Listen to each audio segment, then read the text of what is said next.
Live हूँ। Hello, हाँ, सुन पा रहे हो आप लोग? Sorry for delay. सुन पा रहे हो क्या आप लोग?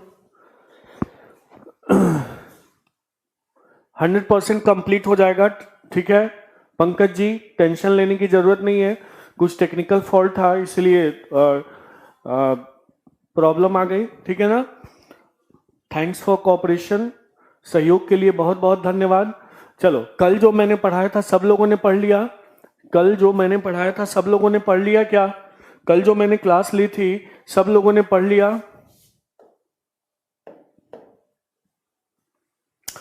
कहीं कोई डाउट, प्रश्न हो रहे हैं क्या? जैसे प्रीवियस ईयर के प्रश्न कर पा रहे हो, भाषा से संबंधित जो प्रश्न पूछे जा रहे हैं कल के अकॉर्डिंग? Okay, nice.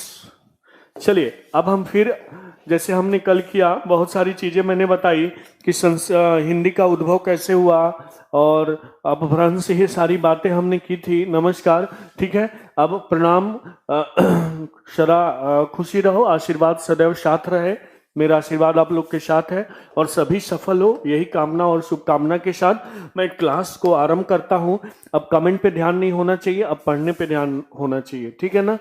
तो मैंने अब कुछ प्रश्न पूछना है आपसे। अगर मैं पूछूं हिंदी की कितनी उपभाषाएं हैं, हिंदी की कितनी उपभाषाएं हैं, जल्दी से बताने का कष्ट कीजिए। हिंदी की कितनी उपभाषाएं हैं, फटाफट बिना कमेंट किए आप लोग लिखेंगे। और हिंदी की कितनी बोलियां हैं, फटाफट बताइए। हिंदी की कितनी उपभाषाएं हैं और हिंदी की कितनी बोलियां हैं? खुशबू का राइट आंसर है, इसने बताया 5। 5 बताया। पंकज का भी राइट आंसर है, 5 बताया। धन्यवाद पंकज, ठीक है? और चलिए, खुशबू ने 18 आंसर दिया, बोली का राइट। अमृत राज फिर गलत बेटा, मैं बता, आपने वीडियो ठीक से नहीं देखा है अमृत राज। मैंने बोला था लूसेंट नहीं याद करना है ना, लूसेंट में 17 दिया है तो 17 नहीं टिक करना है। कितना टिक करना है? हाँ, व्याकरण तो पढ़ेंगे हम, नितिन कुमार गुप्ता व्याकरण पढ़ेंगे, ठीक है ना? तो चलिए,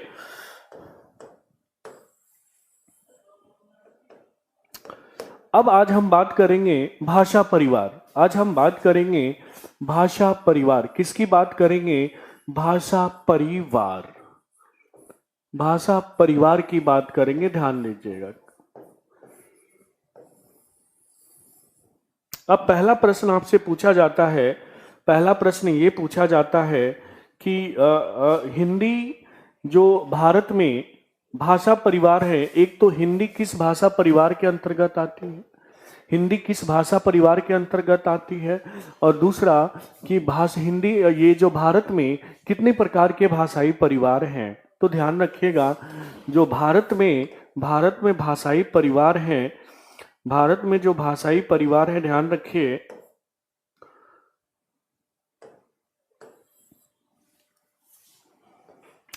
4 प्रकार के भाषाई परिवार हैं। कितने प्रकार के भाषा परिवार हैं? 4 प्रकार के, एकदम सही बताया। अब एक हम यहां,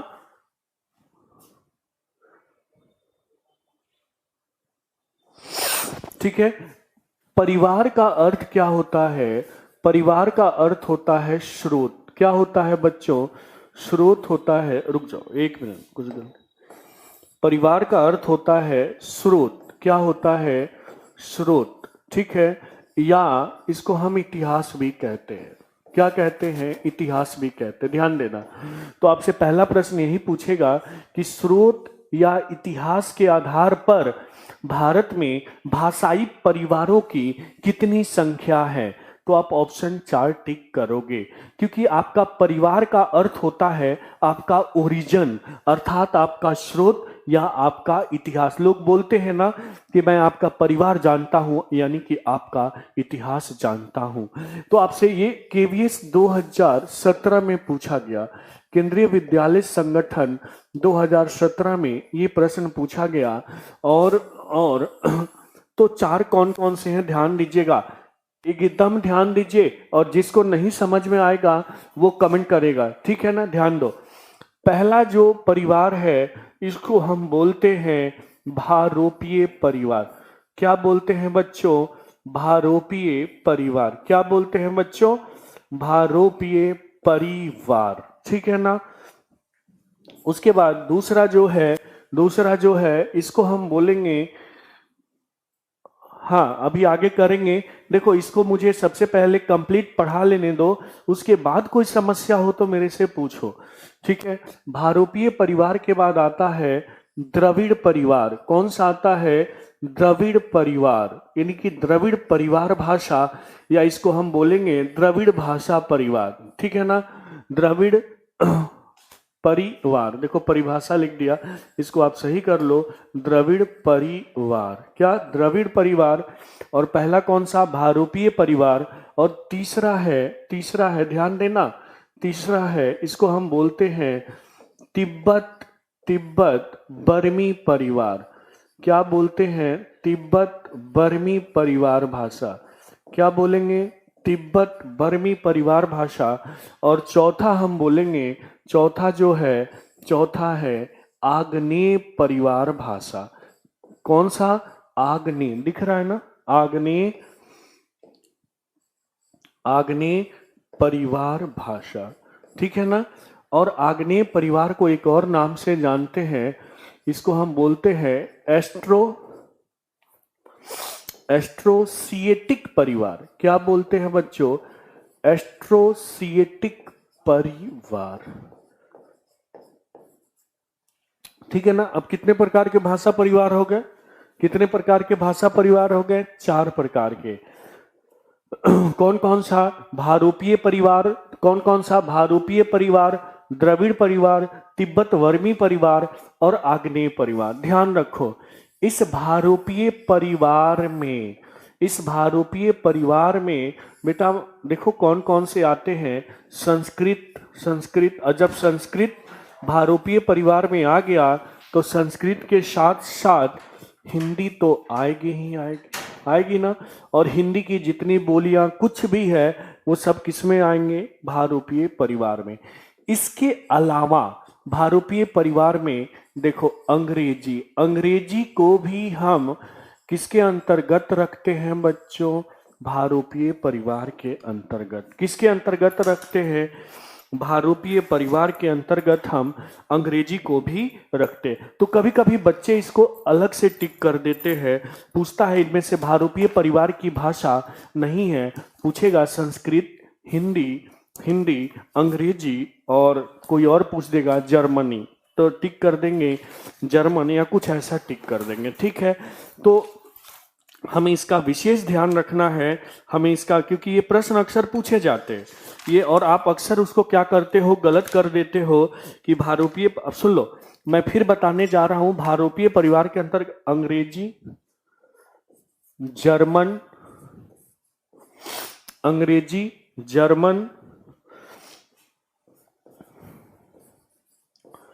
फ्रांसीसी,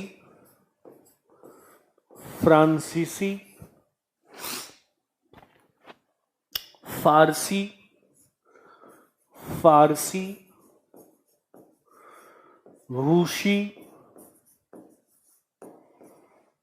रूसी और ग्रीक के साथ साथ संस्कृत, हिंदी जो भी हैं। ध्यान देना, अब आपके दिमाग में होगा कि सर ये आर्य परिवार क्या है? तो हमने ये कहा कि भाई जो हमारे यहाँ की भाषा है ना, उत्तर भारत की भाषा है तो भारोपीय परिवार, लेकिन भाई हमारे यहाँ की है तो हम इसका अलग से नाम दे देंगे और उसका हम क्या रख देंगे? नामकरण, आर्य परिवार भाषा। यानी कि एक तरह से हमने उपनाम रख दिया। क्या उपनाम रख दिया मेरे प्यारे विद्यार्थियों? क्या उपनाम रख दिया? आर्य परिवार भाषा, ठीक है ना। तो पूछेगा कि इनमें से कौन सा हिंदी किस परिवार की भाषा है? तो ऑप्शन में आर्य परिवार होगा तो आर्य परिवार, अगर भारोपीय परिवार होगा तो भारोपीय परिवार, और दोनों है ऐसा कहीं ऑप्शन में हो नहीं सकता, दोनों है, ठीक है। तो या तो आर्य परिवार होगा या भारोपीय परिवार होगा। क्लियर हुआ यहां तक? यहां तक क्लियर है क्या? यहां तक क्लियर है क्या? तो ध्यान रखना, भारोपीय परिवार में संस्कृत, हिंदी, और जानते ही हो हिंदी के साथ अंग्रेजी का क्या महत्व है, तो ट्रिक से याद रखना, हिंदी भी भारोपीय परिवार और अंग्रेजी के बाद जर्मन, अंग्रेजी पढ़कर लोग जर्ल जाते हैं, तो इसलिए याद रखना अंग्रेजी के बाद जर्मन, जर्मन के बाद फ्रांसीसी, फ्रांसीसी फ्रांसीसी फारसी, रूसी और ग्रीक। क्लियर है यहाँ तक क्लियर है। और भारूपीय परिवार या आर्य परिवार जिसका हमने नाम दिया, इसको हम ये भी कहते हैं कि ऐसी भाषा जो कहाँ बोली जाती है, मुख्यतः उत्तर भारत में बोली जाती है। कहाँ बोली जाती है?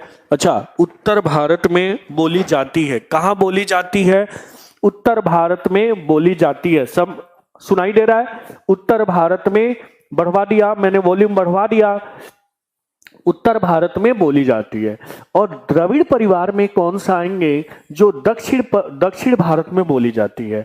द्रविड़ परिवार, द्रविड़ का तो पता ही है आपको, द्रविड़ हम दक्षिण भारत को बोलते हैं। तो ये ऐसी भाषा जो कहाँ बोली जाए? दक्षिण भारत में बोली जाए। कहाँ बोली जाती है? दक्षिण भारत में। जैसे इसके अंदर तमिल आ जाएगा। क्या आ जाएगा? तमिल आ जाएगा, तेलुगु आ जाएगा, कन्नड़ आ जाएगा। क्या आ जाएगा? कन्नड़ आ जाएगा, मलयालम आ जाएगा। ये सब किसके अंतर्गत आ जाएंगे? द्रविड़ परिवार। उसके बाद जो हम बात करेंगे तिब्बत बर्मी परिवार। तिब्बत बर्मी परिवार किसकी बात करेंगे हम? तिब्बत बर्मी परिवार की बात करेंगे। किसकी बात करेंगे हम? तिब्बत वर्मी परिवार की बात करेंगे। ध्यान रखिए, तिब्बत वर्मी परिवार की।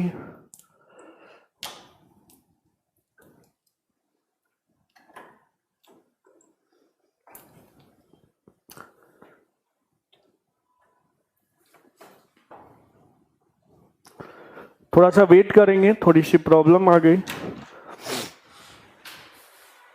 यार, वो पैर से निकल गया यार।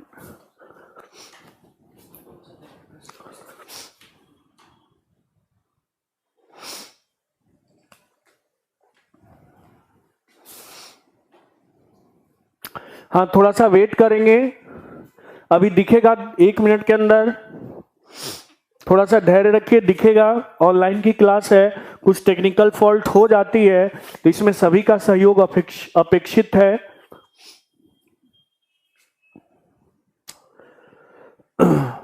दिखने लगा होगा।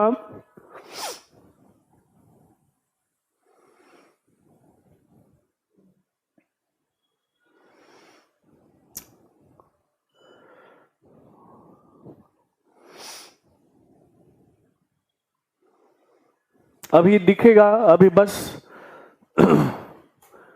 10 से 20 सेकंड के अंदर दिखेगा।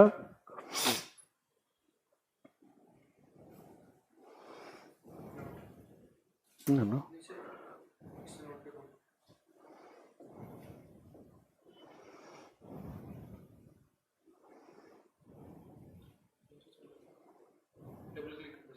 इस पे है ना।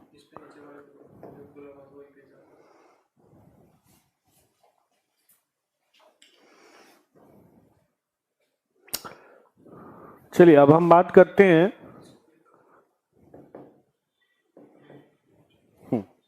देखो फिर आ गया, ठीक है ना। तो यहां तक मैंने पढ़ाया था। तो भारूपीय परिवार को ही हम किस नाम से जानते हैं? आर्य परिवार। यानी कि जो भारत में बोली जाएगी, उत्तर भारत में, उसको हम आर्य परिवार के अंतर्गत रखते हैं, ठीक है। द्रविड़ परिवार दक्षिण भारत की भाषा है, जिसमें तमिल, तेलुगु, कन्नड़, मलयालम ये सब आते हैं। और तिब्बत वर्मी परिवार, ठीक है, तिब्बत वर्मी परिवार, इसके अंतर्गत जो तिब्बत और वर्मा के जो भारत का ऐसा पार्ट जो तिब्बत और वर्मा से लगा हुआ है, वहाँ जो भाषा बोली जाती है उसे हम तिब्बत वर्मी परिवार के अंतर्गत रखते हैं। जैसे इसके अंतर्गत हम मणिपुरी को भी रख सकते हैं। किसके अंतर्गत? मणिपुरी, जो उधर बोली जाती है, मणिपुर ठीक के आसपास के क्षेत्रों में। और आग्नेय परिवार, ध्यान रखना, आग्नेय परिवार का मैंने एक और नाम बताया कि ये क्या है, एस्ट्रोसिएटिक परिवार है। आग्नेय परिवार क्या है, एस्ट्रोसिएटिक परिवार है।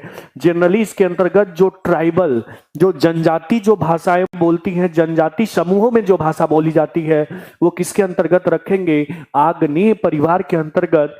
जैसे मुंडा, ठीक है, निकोबारी, मुंडा के बाद निकोबारी जो अंडमान निकोबार में बोली जाती है, सोमपेन जो अंडमान निकोबार में बोली जाती है, एक सोमपेन जनजाति है, तो उसको हम किसके अंतर्गत रखेंगे, आग्नेय परिवार के अंतर्गत, ठीक है ना। और आग्नेय परिवार को हम और किस नाम से जानते हैं, एस्ट्रोसिएटिक परिवार के भी नाम से जानते हैं। क्लियर हुआ यहां तक क्लियर हुआ? कमेंट करेंगे जो लोग भी वीडियो देख रहे हैं। कहीं भी डाउट हो बेहिचक कमेंट करना है, ताकि मैं चीजों को समझ पाऊं, बिना मतलब का कमेंट नहीं करना है, ठीक है ना।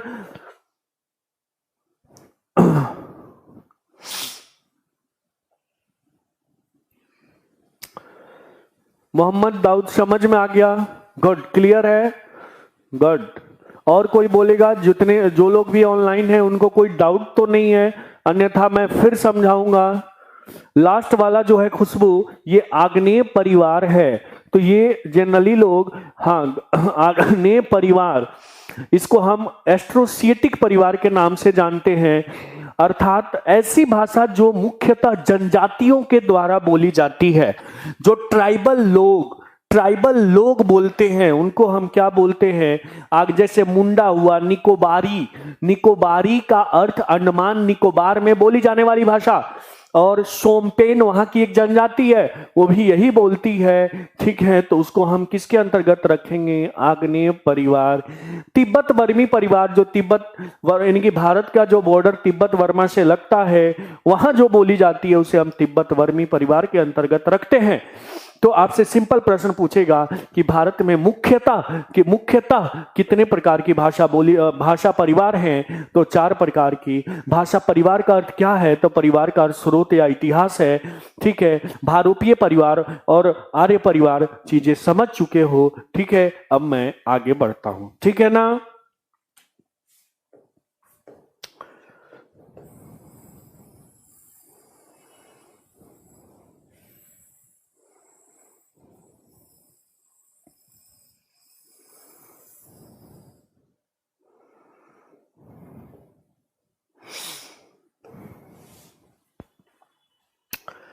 अब सुनिए, अब जैसे मैंने आपको बताया था, अब आप लोग बताओगे, क्योंकि कल मैं पढ़ा चुका हूं, मैंने भाषा की परिभाषा दी थी, भाषा की परिभाषा दी थी, उपभाषा की परिभाषा दी थी, किसकी भाषा की परिभाषा दी थी, उपभाषा की परिभाषा दी थी, बोली की परिभाषा दी थी, और आज इसमें और कुछ बढ़ाने जा रहा हूं। एक मैं और शब्द लिखता हूं, विभाषा। विभाषा ये पूछा गया है यूपीएसआई में कि विभाषा किसे कहते हैं। विभाषा के बाद हम बात करते हैं परिनिष्ठ भाषा।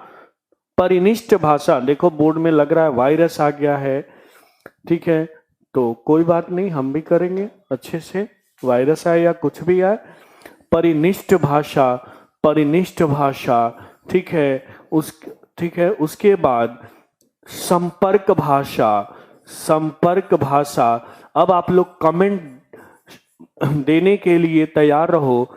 संपर्क भाषा के बाद राष्ट्रभाषा। क्या?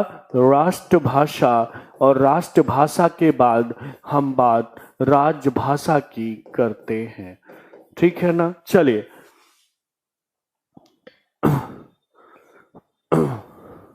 भाषा क्या है? कमेंट करेंगे भाषा क्या है। तो बहुत सारे लोगों ने कमेंट किया कि सर भाषा जो है ये अभिव्यक्ति का माध्यम है। एकदम सही बताया। भाषा क्या है? अभिव्यक्ति का माध्यम है। और भाषा अभिव्यक्ति के कितने माध्यम होते हैं, हम अपने आप को अभिव्यक्त कितने तरीके से कर सकते हैं, बहुत सारे लोगों का राइट आंसर है हम अपने आप को अभिव्यक्त दो तरीके से करते हैं, कथित और लिखित। कथित के अंतर्गत मैंने बताया था, क्या बताया था, कथित के अंतर्गत सांकेतिक और मौखिक, और लिखित, ठीक है ना। गुड, देखो बहुत हरे राम का भी राइट आंसर है। अब उपभाषा मैंने बताया था जिसका क्षेत्र भाषा से छोटा हो, और हिंदी की 5 उपभाषाएं, ये क्लियर हो चुका है। और उपभाषा से जिसका क्षेत्र और छोटा हो उसको बोली कहते हैं। अब हम बात हरे राम, अब बात हम पंकज सिंह, देखो मेरे नाम से संबंधित हैं पंकज सिंह, ठीक है, सेम नाम है मेरा भी और आपका भी, ठीक है। तो विभाषा, देखो बहुत इसमें एक बात देखो, मेरे हिंदी के बैच में इस बात की मुझे बहुत खुशी होती है ना कि सभी पढ़ने वाले बच्चे होते हैं यार, मैं एकदम रियल में बोल रहा हूँ, दिल से बोल रहा हूँ। बैच 1 में भी इतने पढ़ने वाले बच्चे थे ना कि मैं क्या बताऊं, मुझे इतना अच्छा लगा उस बैच को पढ़ाने में। और आप लोग भी वही दिख रहे हो मुझे, फर्स्ट क्लास, कल भी वही दिखे, आज भी वही दिखे। और दूसरा एक बात है ना, मेरे हिंदी में कोई भी उदंड बच्चा नहीं दिखता, बड़े ही फ्लेक्सिबल बच्चे, बड़े ही कोऑपरेटिव बच्चे दिखते हैं। तो ऐसे ही बच्चे सफल होते हैं, मैं लिख के दे देता हूँ, लिखित देता हूँ। ऐसे ही बच्चे सफल होते हैं जिनके अंदर फ्लेक्सिबिलिटी है, जिनके अंदर धैर्य है, जिनके अंदर सुनने की क्षमता है, ठीक है। अंकित जा रहा है आपका मैसेज बेटा, ठीक है, मैं सबका मैसेज पढ़ नहीं सकता, टाइम लग जाता। अंकित आपका भी राइट है, ठीक है ना, सही है। और आप गलत कैसे दे सकते हो जवाब जब कल आपने पढ़ा है, ठीक है ना। तो अब देखो विभाषा की परिभाषा पूछी जाती है, विभाषा किसे कहते हैं, तो ध्यान दो विभाषा किसे कहते हैं। देखो अनमोल, अच्छा तो चलो धन्यवाद, आपने बोला कि मैं बहुत अच्छा हूं, लेकिन अच्छा और अपने तथ्यों पर खरा तब उतरूंगा जब आप परीक्षा में पास करोगे, ठीक है। अन्यथा अगर एक बच्चा फेल होता है तो शिक्षक भी फेल होता है, हमेशा इस बात का ध्यान रखना। विभाषा क्या है, ध्यान दो, जब, ध्यान देना, जब जब जब किसी भी बोली में, जब बोली में साहित्य की रचना होने लगती है, जब बोली में साहित्य की, जब बोली में साहित्य की, जब बोली में साहित्य की रचना होती है, जब बोली में साहित्य की रचना होती है, मुझे हटना पड़ेगा, जब बोली में साहित्य की रचना होती है ना, तो उसे हम किस में रख देते हैं, विभाषा में। देखो इसमें वी उपसर्ग लगा हुआ है, क्या, क्योंकि उपसर्ग शब्द के पहले लगता है। वी का मतलब होता है विशेष, जब भी वी किसी के साथ लग जाता है ना तो विशेष या दूसरे अर्थ में दूसरा भी हो जाता है। जैसे विदेश, तो उसको हम विशेष देश बोलते हैं या दूसरा देश, क्या बोलते हैं, दूसरा देश। तो विशेष और भाषा, तो भाषा तो जान ही रहो, यानी कि विभाषा का मतलब विशेष भाषा। तो भाई विशेष भाषा का मतलब क्या है, तो जब हम बोली में साहित्य की रचना करने लगते हैं ना, तो उसको हम अब बोली नहीं कहते क्योंकि थोड़ा अच्छा नहीं लगता, तो उसे हम क्या लिख देते हैं, विभाषा। तो विभाषा के अंतर्गत जहां तक आप जानते हो ब्रज है, इसलिए ब्रज के साथ भाषा लिखा जाता है, ठीक है। विभाषा के साथ क्या है, ब्रज है, तो ब्रज विभाषा ना बोल के एक परंपरा बन गई है कि हम ब्रज भाषा, क्योंकि ये भाषा का बहुत पास है। क्योंकि अब देखो ब्रज हुआ, अवधि हुआ, क्या हुआ, अवधि हुआ, ठीक है ना। इन सब में बहुत सारे साहित्य लिखे गए।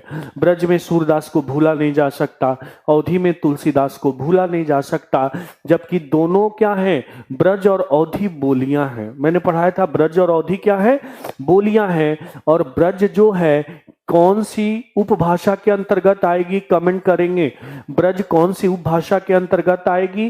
तो बहुत सारे लोगों ने कमेंट किया है कि सर ब्रज जो है पश्चिमी हिंदी का पार्ट है और अवधि जो है पूर्वी हिंदी का पार्ट है, एकदम सही। तो ये पश्चिमी हिंदी की बोलियां हैं, बोली है ब्रज, और पूर्वी हिंदी की बोली है अवधि, पूर्वी हिंदी। लेकिन हमने इसको किस श्रेणी में रख दिया, विभाषा की श्रेणी में रख दिया, क्योंकि इसमें साहित्य की रचना होती है, ठीक है ना। उसके बाद हम बात करेंगे परिनिष्ठ भाषा की। किसकी बात करेंगे, परिनिष्ठ भाषा के। गुड, परिनिष्ठ भाषा की बात करेंगे। परिनिष्ठ, परिनिष्ठ का इंग्लिश होता है स्टैंडर्ड। स्टैंडर्ड, तो जब कोई भाषा स्टैंडर्ड रूप कब धारण करती है, परिनिष्ठ का मतलब होता है स्टैंडर्ड। क्या होता है? स्टैंडर्ड बोलते हैं ना, स्टैंडर्ड, बहुत स्टैंडर्ड बन रहे हो क्या, यानी कि जब कोई भाषा परिनिष्ठ भाषा तब कहलाती है जब वह किससे जुड़ जाती है? व्याकरण से जुड़ जाती है। जब वह व्याकरण से जुड़ जाएगी तो क्या कहलाएगी? परिनिष्ठ भाषा। क्या कहलाएगी? परिनिष्ठ भाषा। ठीक है ना। और जब बोली में साहित्य की रचना होगी तो परिनिष्ठ भाषा, जब वह व्याकरण से जुड़ जाएगी तो क्या कहलाएगी? परिनिष्ठ भाषा। और इसके अंतर्गत एक को रखते हैं हम खड़ी बोली को, क्योंकि मैं जो आपको पढ़ा रहा हूं ना, वो एक तरह से जो आपका व्याकरण है ना, वो खड़ी बोली का ही व्याकरण है। किसका व्याकरण है? खड़ी बोली का व्याकरण है। यहां तक क्लियर हुआ क्या? यहां तक क्लियर हुआ क्या? यहां तक क्लियर हुआ क्या? यहां तक क्लियर हुआ क्या?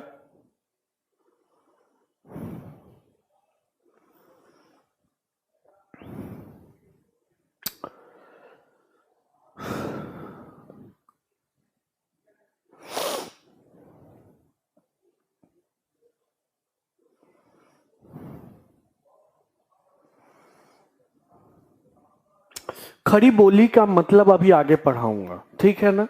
खड़ी, खड़ी का मतलब जो, हाँ, जिनमें खड़ी पाई ज्यादा होंगे। हाँ,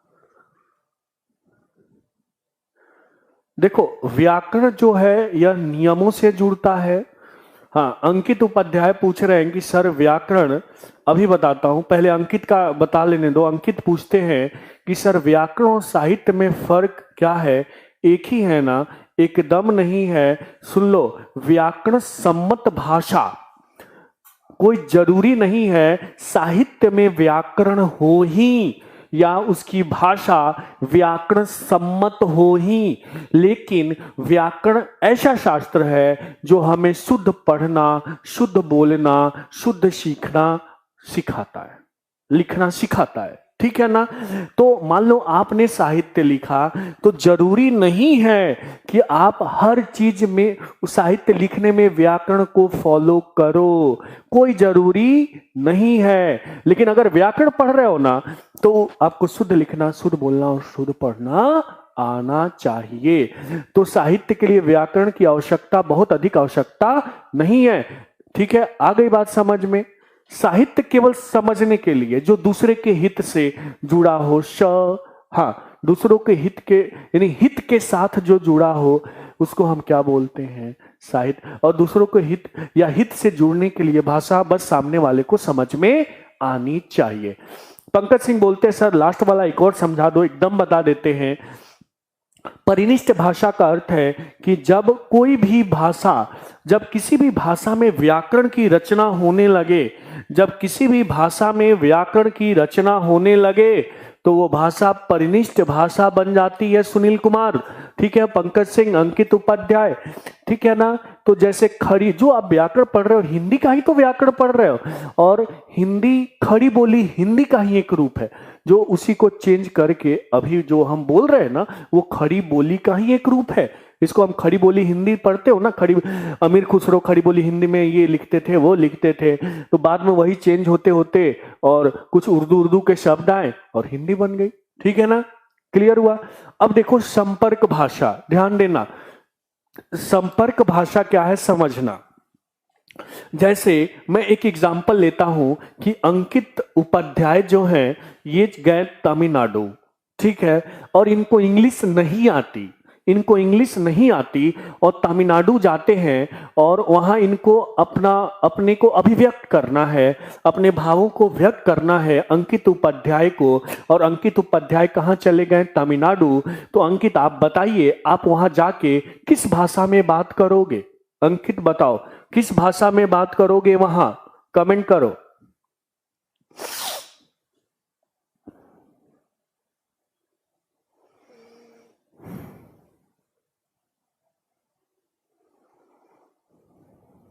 सब लोग कमेंट करें, अंकित किस भाषा में बात करेगा वहां। कुछ लोगों का सांकेतिक बात करेगा, सांकेतिक समझ जाएगा सामने वाला। अब आपका संकेत क्या है, उसका संकेत क्या है, अंतर नहीं होगा। हरे राम रॉय, सुनो अब मैं बताता हूं। ये हिंदी में बात करेगा, सुनो क्यों, क्योंकि ये समझेगा कि यार तमिलनाडु को इंग्लिश नहीं आती। मैं बार बार बोल रहा हूं सौरभ, इंग्लिश नहीं आती, इंग्लिश का यहां जिक्र नहीं करना है। तमिलनाडु को लोगों को तमिल तो आती ही नहीं है, तो कैसे बात करेगा ये, और इंग्लिश भी नहीं आती, तो ये कहीं ना कहीं हिंदी को ढूंढेगा कि यार हिंदी में, क्योंकि थोड़े बहुत लोग तो बोल ही लेते हैं। देखते हो वहां का कोई स्टार आता है किसी भी चैनल पे तमिल का, तो हिंदी तो बोल ही लेता है ना, थोड़ा बहुत टूटी फूटी ही बोल लेता हो।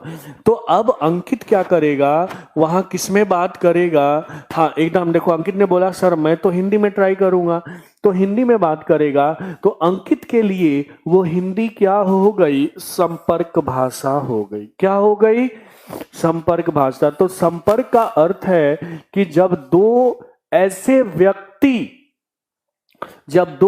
व्यक्ति जिनको एक दूसरे की भाषा की समझ नहीं है, तो वो जिस भाषा में बात करते हैं उसे हम क्या कहेंगे, संपर्क भाषा कहेंगे। ठीक है ना। इसको जब भी आपको लिखने में परेशानी हो ना, तो वीडियो को रिवाइंड करो, रोक कर, या फिर जैसे भी हो नोट्स जरूर बनाना। ठीक है, फिर मैं बोल देता हूं संपर्क भाषा की परिभाषा। दो ऐसे व्यक्ति जो एक दूसरे की भाषा की समझ नहीं रखते, मान लो एक दूसरे की मातृभाषा की समझ नहीं रखते, और वो जिस भाषा में बात करते हैं उसे हम क्या बोलेंगे, संपर्क भाषा। क्लियर हुआ, क्लियर हुआ, क्लियर हुआ, क्लियर हुआ क्या।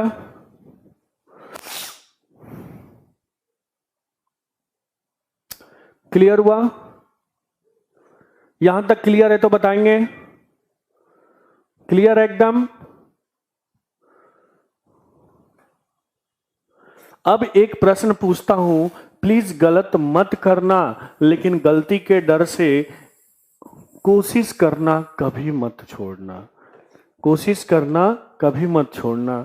एक मैंने छोटी सी पंच लाइन लिखी थी, ठीक है, वो आप लोग के बीच साझा कर देता हूं कि न हारे हैं, और ये मैं बोलता भी हूं अक्सर कि न हारे हैं न हारेंगे, न हारे हैं न हारेंगे, और इस बार तो पक्का इतिहास रच के ही मानेंगे।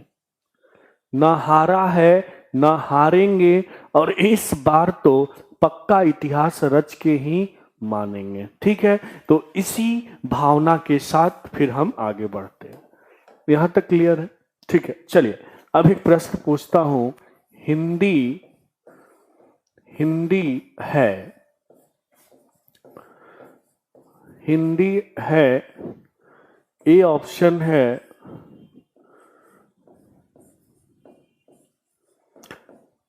राष्ट्रभाषा, बी ऑप्शन है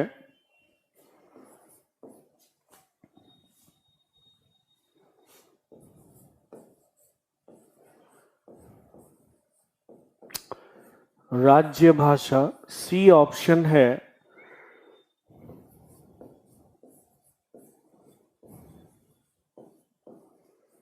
संपर्क भाषा, और डी ऑप्शन है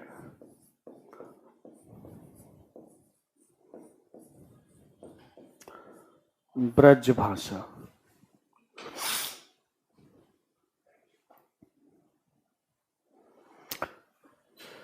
बच्चों यही तो समस्या है, जब अभी आप लोग पढ़ते हो तो ठीक से प्रश्न को नहीं पढ़ते। सुनो, क्या यहाँ क्या लिखा है, कभी ध्यान दिए हो क्या इस प्रश्न में, या बस देखा। यही तो हमारा माइंड है जो चीजों को धैर्य से नहीं देखना जानता। हमने यहाँ क्या लिखा है बच्चों, राज्य लिखा है ना। क्या हमने राज लिखा है क्या, मैंने पढ़ाया था यार, कल ही बताया था। क्या हमने राज लिखा है क्या, क्या हमने नहीं, वीडियो चल रहा है यहाँ, आपके नेटवर्क में प्रॉब्लम हो सकती है। राज्य भाषा राज्य नहीं होता, राज्य ने, देखो पंकज का भी राइट आंसर आ गया, राज्य तो होता ही नहीं है ना। ऐसे अगर प्रश्न में पूछेगा तो यूपी ऐसे पूछेगा उत्तर प्रदेश राज्य की राजभाषा, उत्तर प्रदेश राज्य की राजभाषा, कभी भी राज्य भाषा जैसा कोई शब्द नहीं है। तो ये तो किसी कीमत पर नहीं है। अगर यहां ये होता तो टिक करते हम, राष्ट्रभाषा हिंदी है ही नहीं, अब ब्रज भाषा तो दूर दूर तक नहीं है। तो आंसर क्या होगा? संपर्क भाषा। क्या होगा? संपर्क भाषा। खुशबू बेटा, हिंदी भारत की राष्ट्रभाषा नहीं है। क्लियर हुआ? क्लियर हुआ? क्लियर हुआ? क्लियर है यहां तक? आगे पढ़ाऊं फिर?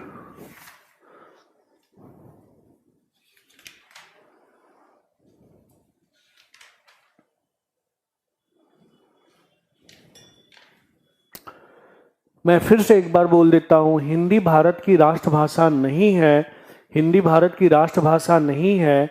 और राज्य भाषा तो कोई शब्द ही नहीं है यार। शब्द क्या है? राजभाषा। इस राजभाषा को बोलते हैं हम ऑफिशियल, ऑफिशियल लैंग्वेज। क्या बोलते हैं? ऑफिशियल लैंग्वेज बोलते हैं। ठीक है ना? और यहां ये राज्य का मतलब ये गलत लिखा है, लेकिन 90% बच्चे बी टिक करके आए थे। ये यूपीएसआई का प्रश्न है, देख लो अब। ठीक है, चलिए अब हम आगे की बात करते हैं। अब एक दिमाग लगाना है आपको, ठीक है? ये मैंने पढ़ाया नहीं हुआ है, तो कुछ प्रश्न तो मैं आपको ट्रेन करूंगा कि कॉमन सेंस का भी अप्लाई करो। मैंने लिखा बांग्ला। क्या लिखा? बांग्ला। और लिखा असमी। ठीक है,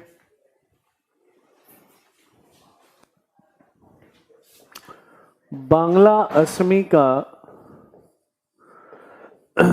विकास हुआ है। कॉमन सेंस लगाना है। बांग्ला असमी का विकास हुआ है।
कमेंट करेंगे। बांग्ला और असमी का भी थोड़ा सा दिमाग लगाना है यहाँ, क्योंकि मैंने पढ़ाया नहीं। आपको ये देखना है कि यार बंगाल जो है ना और असम किसकी सीमा के आसपास है। क्योंकि अब देखो, अब सीमा यानी मगध, तो यानी तुरंत दिमाग में आ जाएगा यहाँ कि बिहार। क्या आ जाएगा? बिहार। खस अपभ्रंश, खस अपभ्रंश यानी पहाड़ी, यानी यहाँ अब दिमाग में आ जाएगा उत्तराखंड, ये आ जाएगा। अर्धमागधी यानी यहां आ जाएगा उत्तर प्रदेश। कौन सा उत्तर प्रदेश? क्योंकि अर्धमागधी में अवधी, बघेली और छत्तीसगढ़ी आता है। अवधी लखनऊ, लखनऊ, ठीक है ना? हाँ, पूर्वांचल वाला।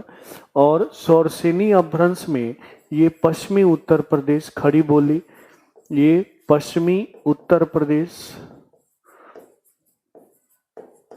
क्योंकि पश्चिमी, हाँ अब देखो यहां से भी क्लियर है, क्योंकि खड़ी बोली मेरठ, मेरठ, सहारनपुर। अब देखो पंकज ने एकदम सही पकड़ा कि देखो ये मत सोचना कहाँ उत्तराखंड, और उत्तराखंड अब देखोगे ना बंगाल और असम ज्यादातर टच किससे करते हैं, तो ये ऑप्शन होगा। देखो अरुण का भी राइट आंसर है, पंकज का भी राइट आंसर है, सुनील का भी राइट आंसर है। तो अब थोड़ा कॉमन सेंस लगा लेना, ठीक है ना। अब देखो यहां से फिर आपको क्लियरिटी, अब जिंदगी में नहीं भूलोगे। अब पश्चिमी हिंदी, तो पश्चिमी हिंदी पश्चिमी उत्तर प्रदेश, और पश्चिमी हिंदी में खड़ी बोली मेरठ में, सहारनपुर में बोली जाती है, और मेरठ को हम पश्चिमी उत्तर प्रदेशी, मुजफ्फरनगर, इन सब को बोलते हैं। तो अब देखो पश्चिमी हिंदी सौरसेनी अपभ्रंश, और अर्धमागधी में अवधी है, अवधी लखनऊ में बोली जाती है, तो इसको हम पूर्वांचल बोलते हैं। क्या बोलते हैं? पूर्वांचल। तो पूर्वी हिंदी, अर्धमागधी, और ये खस और मागधी तो याद ही रहेगा। और भी आज क्लियर हुआ होगा, क्यों? एकदम क्रिस्टल क्लियर हो गया होगा। ठीक है, ऑल क्लियर? क्लियर है? क्लियर है?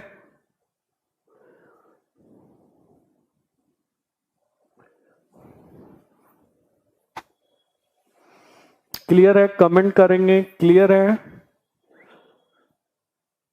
गुड।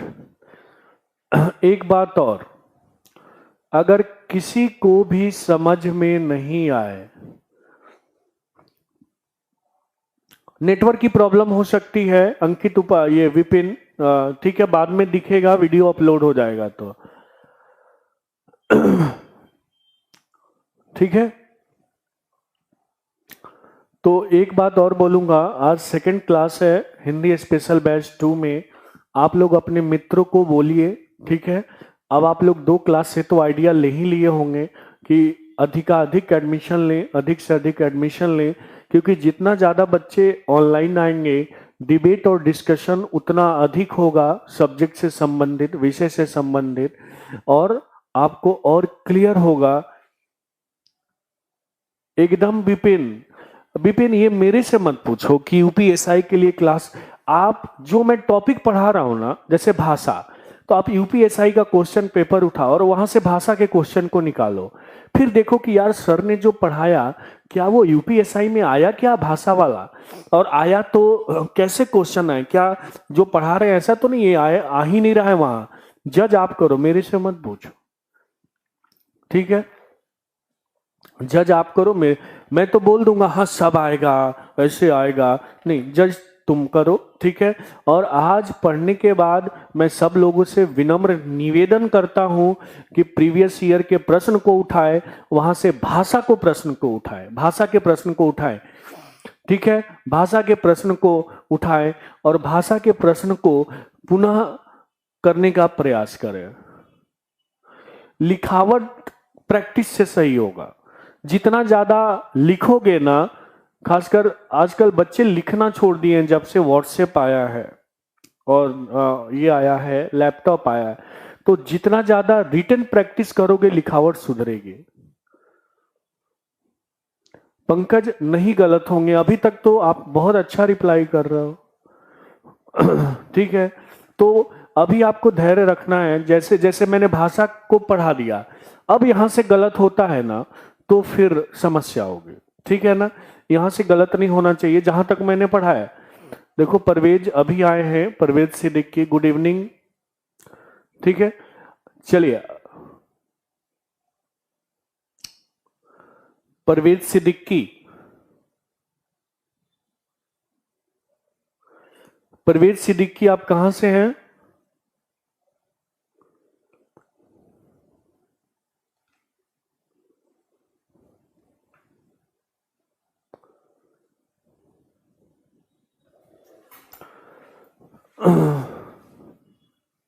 ओके कोई नहीं, झांसी से, नाइस।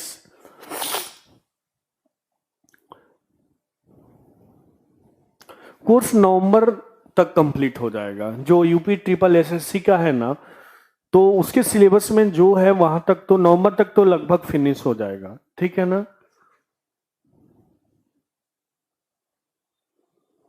वर्ड सही लिखना बताऊंगा अब, ठीक है। अब आगे पढ़ना, चलो 5 मिनट का लास्ट में टाइम दूंगा।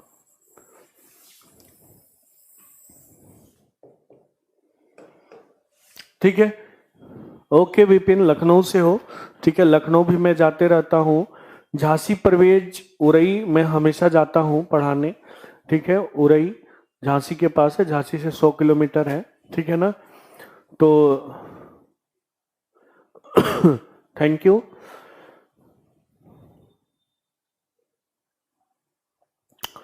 तो थैंक यू परवेज, ठीक है। अंकित वाराणसी से हैं, महाकाल की नगरी से हैं, पंकज सिंह चित्रकूट से हैं, क्या बात है, ठीक है। बहुत अच्छे जगह से हैं आप, जगह तो सभी अच्छे होते लेकिन चित्रकूट की बातें क्या, ठीक है। तो कोई बात नहीं, यही तो ऑनलाइन क्लास की सबसे बड़ी खासियत है कि देश के हर कोने से बच्चे आते हैं। और देखो बरेली, गाजीपुर, उन्नाव, गुड, देश के हर कोने से बच्चे आते हैं और एक तरह से यहाँ विविधता बन जाती है। कोई एक देश के एक कोने में बैठा है, कोई दूसरे कोने में बैठा है, ठीक है। तो आप लोग अपने दोस्तों से भी बताइए, और मैं इतना बोलता हूं, मैं निराश नहीं करूंगा, ठीक है ना। चलिए अब आगे हम बात करते हैं, ठीक है ना। ठीक है, अब आगे बात करते हैं कि यहां तक हमने किया। अब हम राष्ट्रभाषा और राजभाषा पे थोड़ा बात करेंगे। गुड सौरभ, धीरेन्द्र, ठीक है। और जितने लोग हैं ना, कृपया एक मैं चीज ये जरूर करना, TARGET, target with Pankaj Parman, ये टेलीग्राम का पेज है, यहां से जुड़ जाना। यहां मैं नोट्स अपलोड करता हूं, यहां से जुड़ जाना, ठीक है।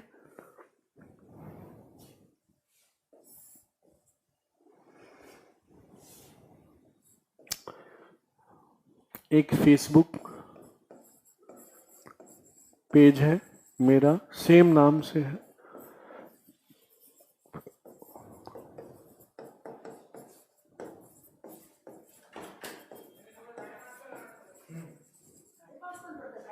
ठीक है। यहां से जुड़ जाओ, यहां से नोट्स अपलोड कर दूंगा मैं, ठीक है ना।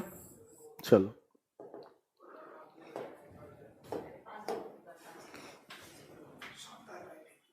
अरे बनता है इसी तरह। हाँ, कुछ बच्चे, ठीक है ना। चलो अब हम बात करेंगे, सबका मैसेज मिल रहा है। अब हम बात करेंगे राष्ट्रभाषा और राजभाषा की। किसकी बात करेंगे? राष्ट्रभाषा और राजभाषा की बात करेंगे। ध्यान दो, राष्ट्रभाषा क्या है पहले इसको समझते हैं। इसको इंग्लिश में बोलते हैं नेशनल लैंग्वेज, और राजभाषा को हम बोलते हैं ऑफिशियल लैंग्वेज। क्या बोलते हैं? राजभाषा को ऑफिशियल लैंग्वेज और राष्ट्रभाषा को नेशनल लैंग्वेज। कहीं कहीं इसी को, जो मैंने लिखा था ना, संपर्क भाषा भी कह लेते हैं। क्या कह लेते हैं इसको? संपर्क भाषा कह लेते हैं, ठीक है।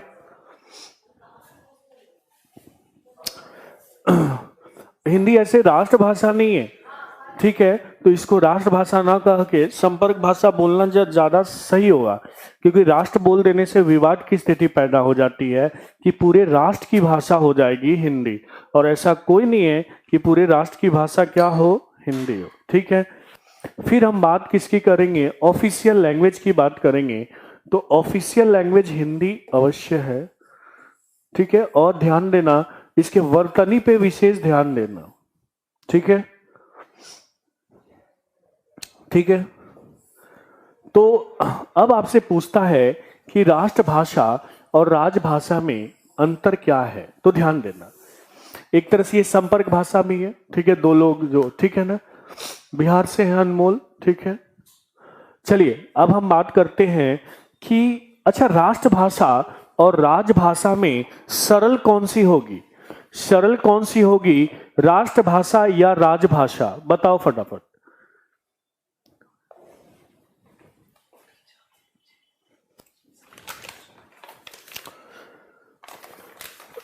राष्ट्रभाषा और राजभाषा के अंतर्गत सरल कौन सी होगी, सरल कौन सी होगी, राष्ट्रभाषा या राजभाषा, कमेंट कीजिए।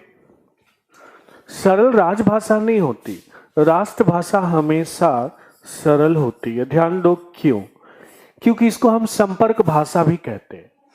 संपर्क भाषा, देखो इसने, सुनील ने सही जवाब दिया, इसको हम, और इसमें व्याकरण की आवश्यकता नहीं होती, सामने वाला बस बोल ले और उसके सामने वाला समझ ले किस कैटेगरी में आ जाएगा, संपर्क भाषा या बोले तो राष्ट्रभाषा। लेकिन जब भी वो कोई लैंग्वेज ऑफिस से जुड़ जाएगी ना, तो वो तुरंत क्या हो जाएगी, कठिन हो जाएगी। क्या हो जाएगी, कठिन हो जाएगी। जब भी किसी से जुड़ जाएगी तो क्या हो जाएगी, कठिन हो जाएगी। और कठिन के साथ साथ वो किसके नियम से जुड़ जाएगी, व्याकरण के नियम से जुड़ जाएगी। इसीलिए आपको जब लेटर लिखते हो तो आपको पता होना चाहिए सेवा में कहाँ लिखते हैं, डेट कहाँ लिखते हैं, श्रीमान कहाँ लिखते हैं, तो ठीक है ना। तो यानी कि कठिन जो स्वरूप होगा वो किसका होगा, राजभाषा का होगा। क्योंकि राजभाषा किससे जुड़ जाती है, व्याकरण के नियमों से जुड़ जाती है और बहुत अच्छे तरीके से जुड़ती है व्याकरण के नियमों से। लेकिन सरल स्वरूप रहा, क्योंकि बस सामने वाला बोल ले और सुन लो। इसको हम देश भाषा भी कहते हैं। क्या बोलते हैं इसको हम, देश भाषा। क्या बोलते हैं इसको हम, देश भाषा। इसको हम बोलते हैं दरबारी भाषा। क्या बोलते हैं हम इसको, दरबारी भाषा। क्या बोलते हैं इसको हम, दरबारी भाषा, ठीक है ना। क्या बोलते हैं इसको हम, दरबारी भाषा भी कहते हैं, ठीक है ना।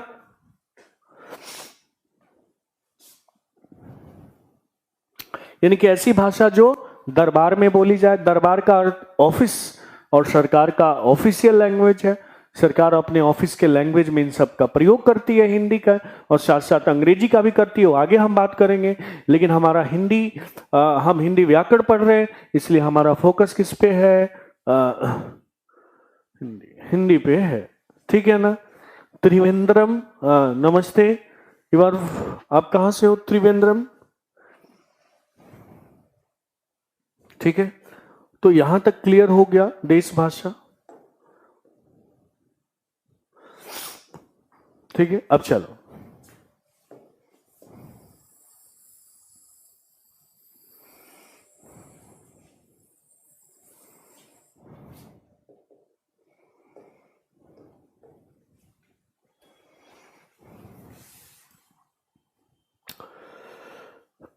चलिए अब हम देखेंगे हिंदी और भारतीय संविधान।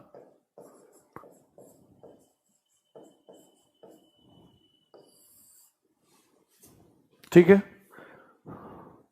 हमारा कोई नेशनल लैंग्वेज नहीं है रिंकू, हमारा कोई नेशनल लैंग्वेज नहीं है, इसका विशेष ध्यान रखो। हिंदी और भारतीय संविधान, संविधान की 8वीं अनुसूची,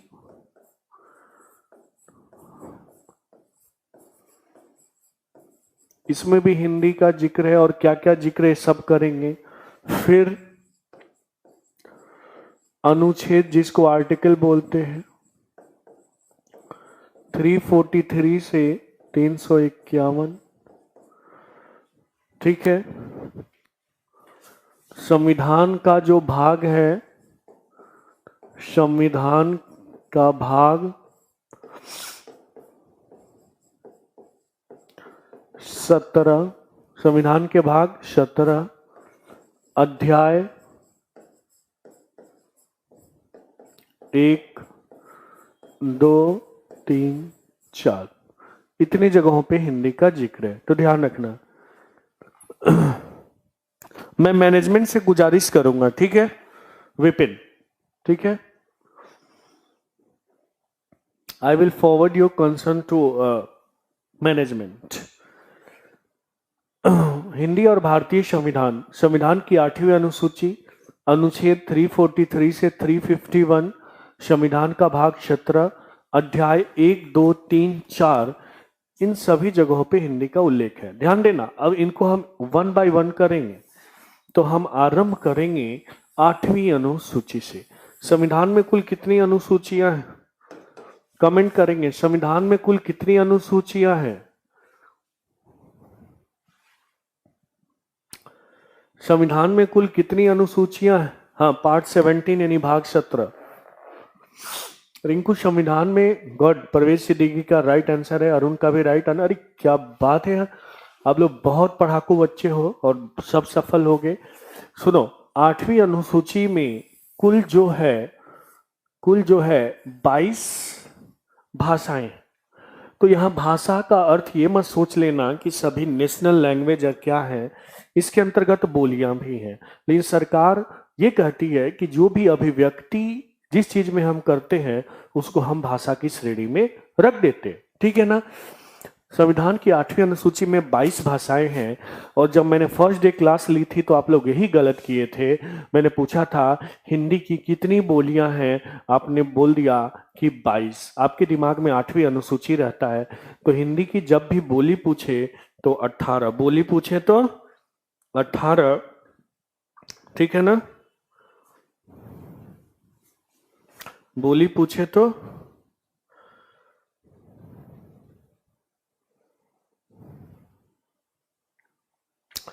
अब जब संविधान लागू हुआ था तो 18 भाषा नहीं थी, 14 थी, फिर 1 जुड़ी, फिर 3 जुड़ी, और सबसे लास्ट में कितनी जुड़ी? 4 जुड़ी। ध्यान दीजिए, जब संविधान लागू हुआ तो 14 भाषाएं थी, फिर कितनी जुड़ी? 1 जुड़ी, फिर 3 जुड़ी, और फिर कितनी जुड़ी?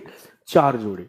ये 14 कौन कौन सी है? देखो, हिंदी तो लिखेंगे ही हम, फिर संस्कृत भी लिखेंगे, ठीक है, जन्नी को भी लिखेंगे, उर्दू को भी लिखेंगे,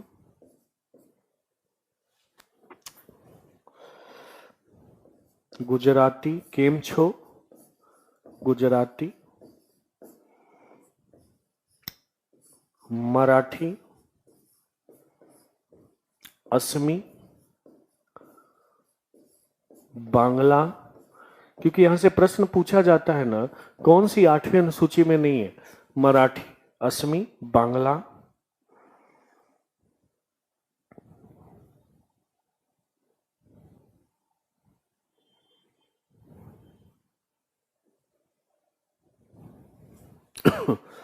हिंदी, संस्कृत, उर्दू, गुजराती, मराठी, असमी, बांग्ला,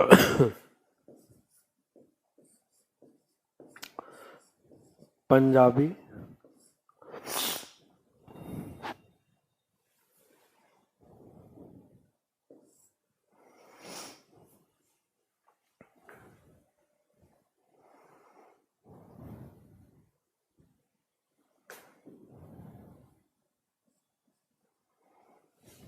ठीक है।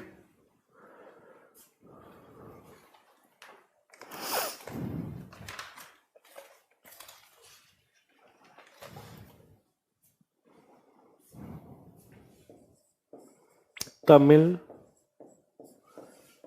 तेलुगु, कभी कभी कुछ फॉल्ट आ जाता है तो कोऑपरेट करेंगे, कन्नड़, मलयालम,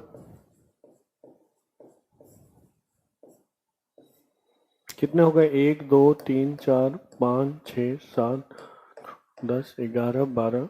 कन्नड़, मलयालम, कश्मीरी,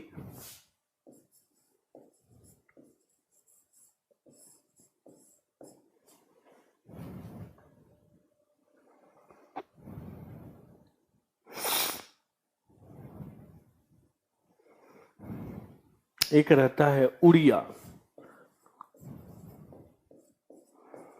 आरंभ में इतनी ही थी 14, देखो होगा 1 2 3 4 5 6 7 8 9 10 13 14। ध्यान देना यहाँ अंग्रेजी नहीं है, ध्यान देना, आप लोग गलत करते हुए पूछता है, सोचते हो यार अंग्रेजी इतनी फेमस है तो होगी होगी, तो इसको मैं लिख कर और रेड से सर्कल करके काट देता हूँ, यानी अंग्रेजी संविधान की 8वीं अनुसूची में नहीं है। इसके अलावा अगर अवधि पूछेगा तो इतना तो समझदार हो ही। उसके बाद जो पहली यहाँ जुड़ी ना, वो भाषा जुड़ी सिंधी। जो सिंधी आए थे जब बलूचिस्तान छोड़कर, तो वो भारत में रहने लगे, तो सरकार ने उनकी भी भाषा को 8वीं अनुसूची में। तो जब भी ध्यान दो, जब भी कोई भाषा जुड़ती है ना, तो उसके लिए संविधान में संशोधन करना पड़ता है। तो इसका श्री गणेश 21 रुपए से किया गया। तो ऐसे याद रखना, 21वां संशोधन, क्या 21वां संशोधन में कौन सा जोड़ा गया? श्री गणेश 21वां संशोधन में कौन सा जोड़ा गया? सिंधी। ठीक है। उसके बाद 3 जोड़ी गई, कौन कौन सा? मणिपुरी, कोंकणी जो गोवा में बोली जाती है, और नेपाली जो हिमाचल प्रदेश में बोली जाती है, मत बोलना नेपाल में। इसके लिए फिर एक संशोधन लाया गया, 71वां। कौन सा संशोधन लाया गया? 71वां संशोधन लाया गया, 72वां संशोधन लाया गया। ठीक है, ध्यान देना, एकदम याद हो जाएगा, कोई टेंशन ही नहीं रहेगी। अब देखो, आरंभ 21 रुपए से किया गया, फिर बढ़ा दिया गया 71 रुपए किया गया, और 3 मणिपुरी। उसके बाद 4 जोड़ा गया। 4 में ये खूब पूछा जाता है लास्ट में कौन कौन से? बोडो, डोगरी,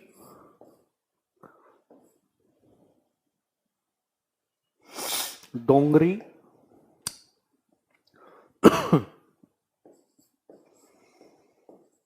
संथाली और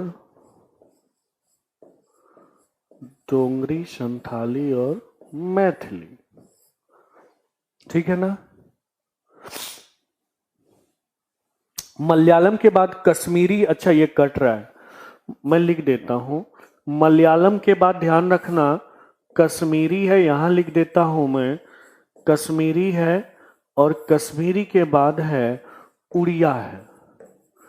कश्मीरी के बाद क्या है? उड़िया है। ऐसे मैंने बोला भी है, हर चीज को मैं बोलता इसलिए हूं। ठीक है। अब ये जो जुड़ी, अब इन दोनों को प्लस कर दो, 21 को प्लस करो, ये सब ट्रिक है, 21 को प्लस करो और 71 को प्लस करो तो बन जाएगा 92। तो ऐसे याद रखना, 92वां संशोधन। कौन सा संशोधन? 92वां संशोधन 2003। ठीक है ना।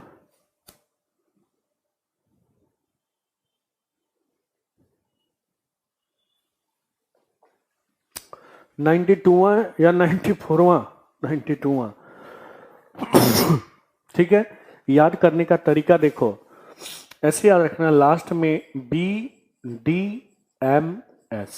बी से बोडो, असम के आसपास के क्षेत्रों में असमी के साथ साथ बोली जाती है। डोंगरी कश्मीर में बोली जाती है, कश्मीरी भी बोली जाती है डोंगरी। संथाली तो पता ही है, संथाली कहाँ बोली जाती है? झारखंड में। और मैथिली बिहार में, मागधी में मैंने बताया था, मागधी अपभ्रंश से इसका विकास हुआ है और हिंदी की ये बोली है। ठीक है ना। क्लियर हुआ? क्लियर हुआ? यहां तक क्लियर हुआ? ठीक है। अब यहां से एक प्रश्न फिक्स है। ठीक है, कुछ भी पूछ लेगा, कुछ भी पूछ लेगा। तो यहां तक क्लियर है आप लोग का? बताएंगे यहां तक क्लियर है? कहीं कोई डाउट, कहीं कोई डिफिकल्टी हो तो बताएंगे मुझे।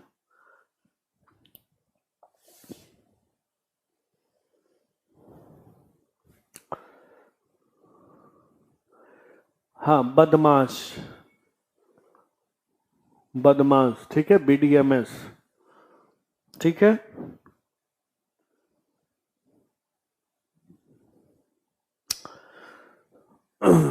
ध्यान रखना, कल जो है मैं इसको खत्म करूंगा भाषा को और वर्णमाला शुरू करूंगा। तो आप लोग वर्णमाला पढ़ लेना, और जितना टफ क्वेश्चन पूछ सकते हो मुझसे उतना टफ क्वेश्चन, कठिन क्वेश्चन पूछना, ठीक है ना। पूरा दिमाग लगा दो यार, मैं तो खुला चैलेंज देता हूं आप लोगों को कि खूब पढ़ो हर चीज, मतलब खुफिया क्वेश्चन ढूंढ के लाओ कि सर ये क्या है, सर ये क्या है, तब तो मजा आएगा, ठीक है ना। तो आज से अपने काम पे लग जाओ, लग जा रहे हो ना आज से काम पे, सभी लग जा रहे हैं।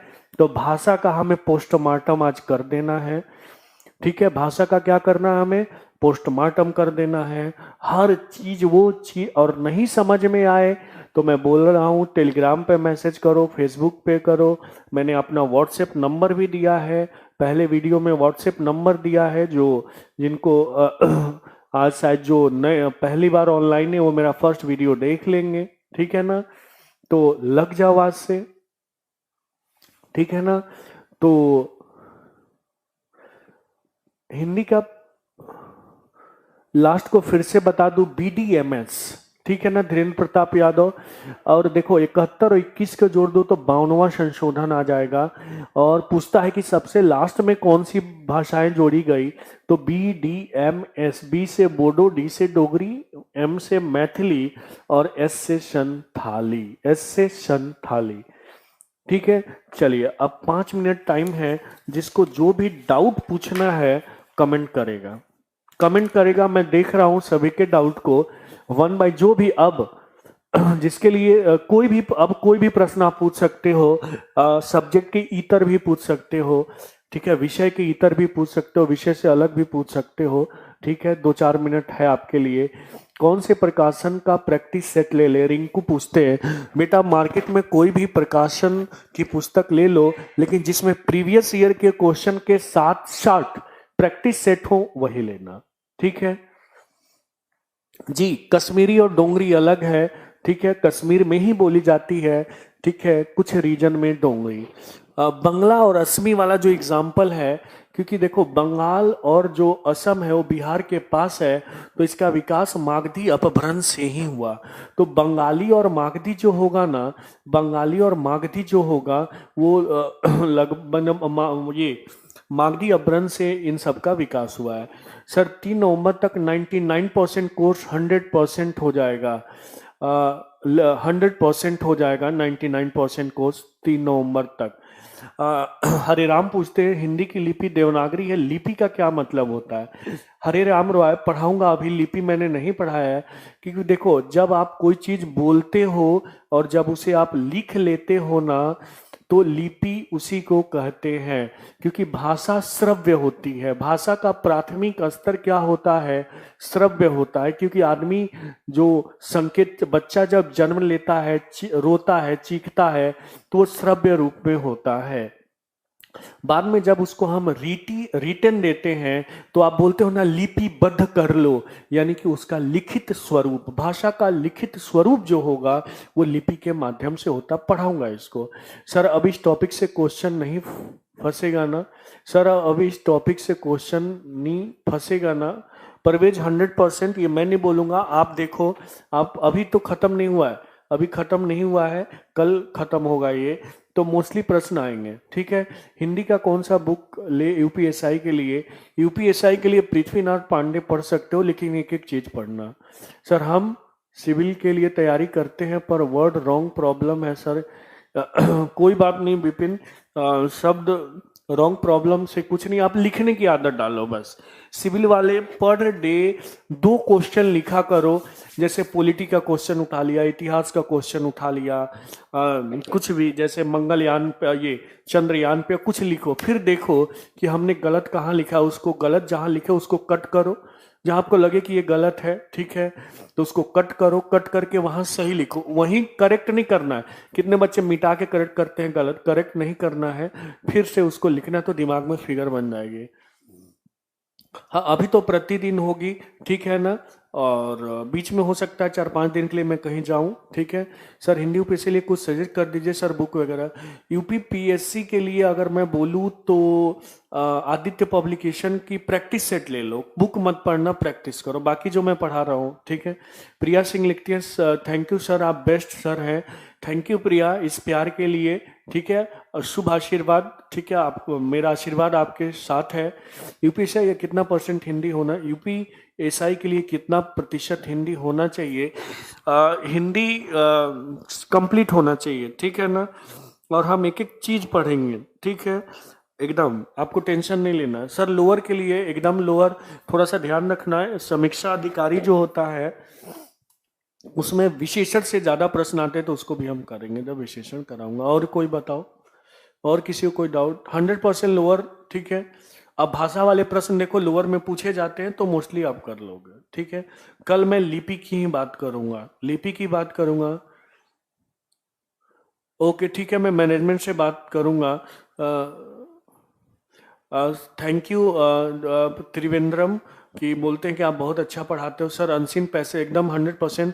थैंक्स सर जी। सर 30 को एग्जाम है। भानु प्रताप, बेटा इतना जल्दी मेरे पे नवंबर से पहले प्लीज प्रेशर मत बनाओ खत्म करने को, अन्यथा फिर आप चीजें सीख नहीं पाओगे। नवंबर तक तो मुझे टाइम दो, क्योंकि 3 नवंबर को पेपर है, तो नवंबर के फर्स्ट वीक तक तो टाइम दो मुझे, ठीक है। थैंक यू मोहम्मद दाऊद, ठीक है। आप अपने दोस्तों से बताइए, ठीक है, और ज़्यादा से ज़्यादा एडमिशन करवाइए। एक शिक्षक भी यही चाहता है, और एक विद्यार्थी का ये होता है कि उसको ज़्यादा से ज़्यादा नॉलेज मिले, ठीक है ना। अरे 100% अनुराग यदुवंशी, टेंशन नहीं लेना है, ठीक है। दिसंबर क्या यार, बहुत पहले नवंबर तक हो रहा, ठीक है। Bhanu Pratap thank you. तो आज के लिए ठीक है, अब आज के लिए इतना ही, फिर मिलते हैं कल, ठीक है।